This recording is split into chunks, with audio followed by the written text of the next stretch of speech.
आदाब नाज़रीन, मैं हूं नासिर केशा और आप देख रहे हैं JKC न्यूज़ नेटवर्क। मेरा फेसबुक पेज नासिर केशा ऑफिशियल और भी दूसरे सोशल मीडिया प्लेटफॉर्म पर। तो आज हम बात करते हैं भद्रवाह की, जो एक खूबसूरत हसीन वादी है, जहां का एजुकेशन सिस्टम बहुत बेहतरीन है। यहां पर अच्छे अच्छे लोग हैं, इसका एक कल्चर है, हिस्ट्री है, बहुत कुछ है। लेकिन एक बीमारी जो भद्रवाह में आ चुकी है वो है ड्रग्स। ड्रग्स के खिलाफ काफ़ी जो सोशल एक्टिविस्ट भी हैं आगे आ रहे हैं ड्रग्स को रोकने के लिए। यहाँ की पुलिस है, एडमिनिस्ट्रेशन है और भी कई लोग जो हैं, रिलीजियस ऑर्गेनाइजेशन हैं, वो भी सामने आ रही हैं। तो मेरे साथ आज इस ख़ास मुद्दे पर बात करने के लिए हैं आदिल गनाई साहब। आप लिख सकते हैं, आप ही गनाई है।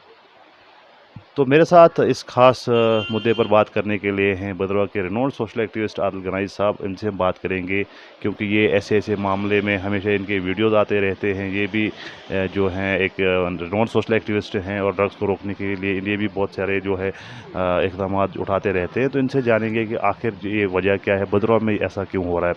तो आदिल साहब, स्वागत है आपका। तो बताइए, जो भद्रवाह में हम देख रहे हैं कि ड्रग्स यहाँ पर एक आम सी चीज़ हो रही है, तो क्या वजह है और उसको कैसे रोका जा सकता है?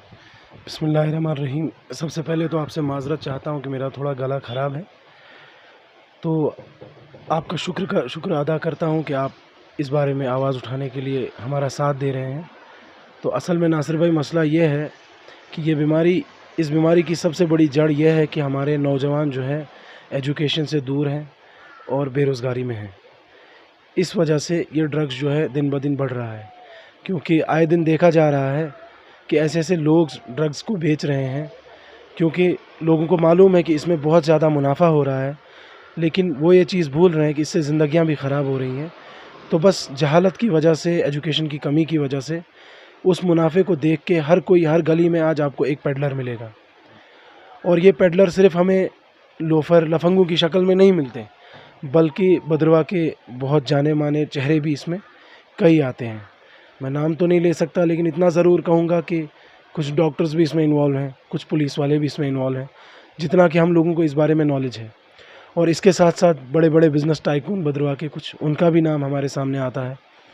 और काफ़ी ऐसे भी लोग हैं जो बाज़ार के अंदर जो दुकानों पे अच्छी अच्छी दुकानें हैं उनकी, लेकिन उनका साइड बिज़नेस ये ड्रग्स को है, बेचना है, जिससे कि जवानों की ज़िंदगी का, इस वजह से ये आम हो गया। हर गली, हर चौराहे पे ड्रग्स बिकना स्टार्ट हो गया।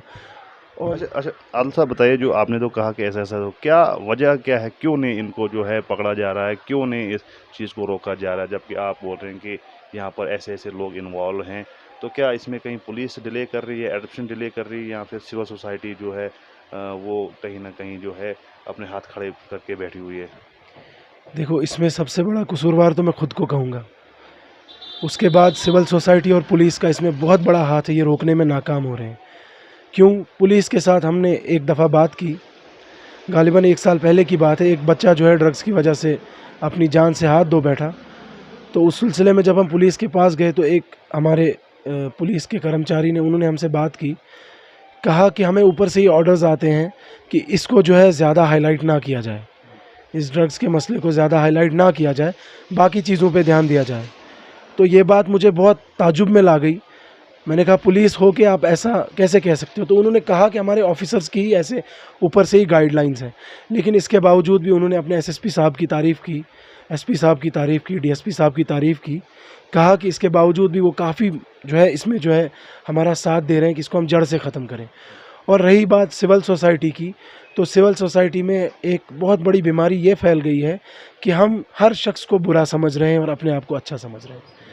कोई ड्रग्स में है, कोई शराब में है, यहाँ तक कि कोई अगर किसी भी मसले में है, हम उनको गंदगी ही समझ रहे हैं, बल्कि उनको साफ़ ना करके उनको ज़्यादा उसमें धकेल रहे हैं, उनकी मदद ना करके उनको दूर कर रहे हैं, और अपना हाथ इन चीज़ों से दूर रख के अपने कॉलर को जो है वाइट रख रहे हैं।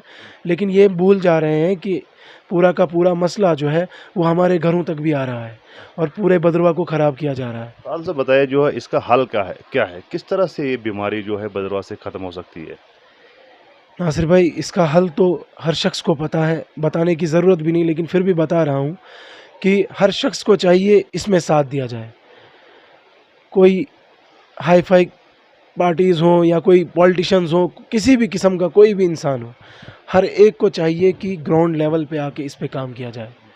क्यों? जब तक ना हम पुलिस पे प्रेशर बनाएं, जब तक ना हम उन महल्ले के अंदर हम सबको पता है कई महल्ले ऐसे हैं बदनाम हो गए हैं, पता है कि इस महल्ले के अंदर 10 लोग ड्रग्स पेडलर्स हैं, या कोई चरस बेच रहा है, कोई शराब, अब तो ये भी सुनने में आया कि परले बाज़ार में जो है वो शराब भी बिक रही है।